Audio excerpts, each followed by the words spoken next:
Let's talk about object-oriented programming. Alright, we find ourselves not in IntelliJ, indeed, because today we're finding ourselves over here with a presentation because I want to explain to you object-oriented programming.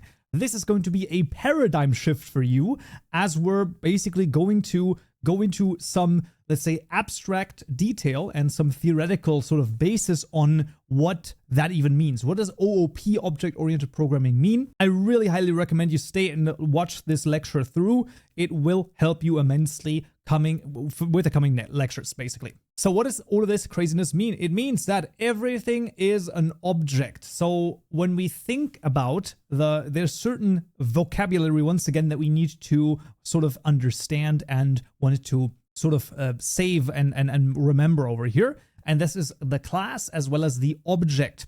And the idea is that everything is an object. Basically, it represents some real world object. That's what we want to think about.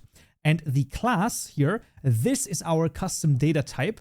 And with this custom data type that we're going to be creating, we have a blueprint for an object. And then the object itself is what we call an instance of a class. So that's just sort of what we call this, right? So we want to have a rough delineation between the word or the vocabulary class, object, or instance of a class. That's sort of the idea. Those are sort of the delineations over here. And the class represents the blueprint, and then the object itself is the instance of that class. And we're going to see an example in just a second.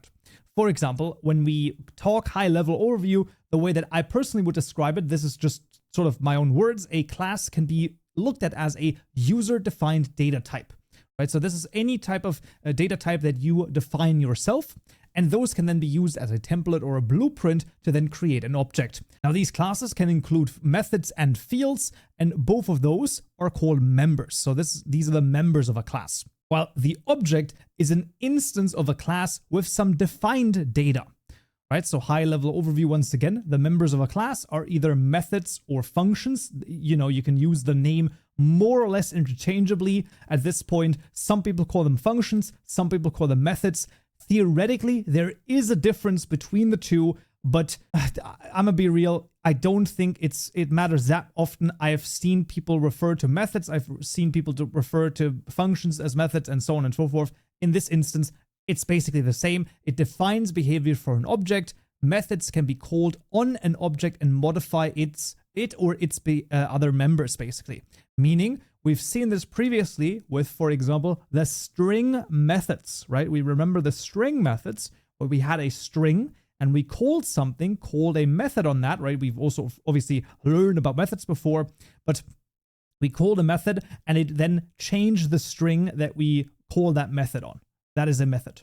And we also have fields and attributes. Those are variables that are defined within the class and that store data related or relevant to that particular class. Now, when we have classes, what we can do is we can create a class hierarchy. Now, this is going to look a little bit crazy, but the idea looks as the following. So we can have an animal class, right? So we define a data type called animal. And maybe then we have some bipedal animals and some quadruped animals, right? And those quadruped animals could then further be refined to a dog and a cat, and a bipedal could be human and a kangaroo. Now, when we go up this chain, these are the superclasses. So bipedal animal would be the superclass of human, whereas the quadruped animal is the subclass of animal because it basically goes down and here it goes up.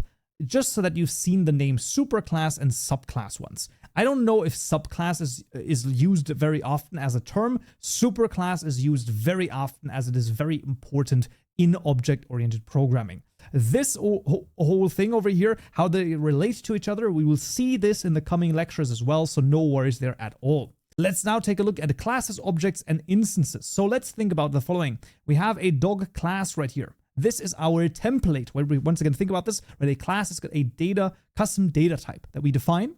And the members over here, in this case, the fields, are going to be an image. It's going to have a name and it's going to have an age. I think this makes total sense, right? For a dog to have, maybe an image associated with it, a name as well as an age. And now we want to create this new dog. How would this look like within the program? Within the program, you would put in your data type. So this would be dog.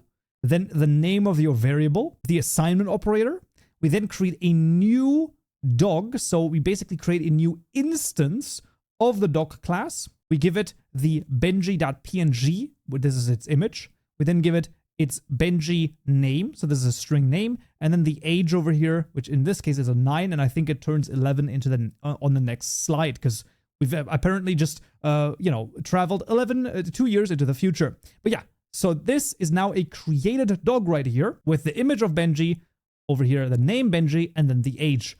And this is an instance of the dog class. Let's create another instance. Here we have Jeremy over here, 7, and this is Jeremy. Look at him.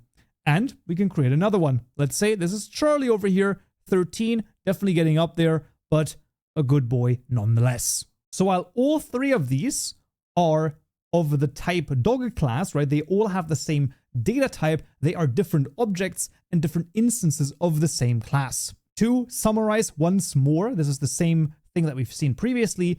Classes are user-defined data types, and they can be used to create objects which are instances of these classes with defined data. This defined data can be in the form of fields over here, and those could be, like we've seen before, for example, the age of a dog or the age of a person, things like that. It can also include methods, which can then basically change or modify the fields in the class. So we can think about a method like birthday, which, for example, increases the age by 1, just to make an example of this.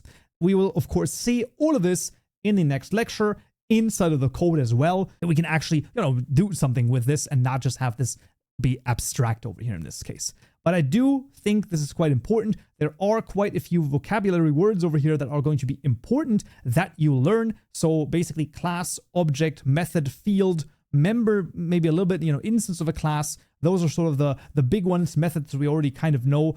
Fields definitely important. So that's roughly speaking the overview of the different vocabulary that you definitely need to remember and check out and sort of roughly understand to continue to go. But of course, we'll see this in practical examples literally in the next lecture. That is going to do it for this lecture though. Hope you found this useful and you learned something new. I'll see you all in the next video. So yeah.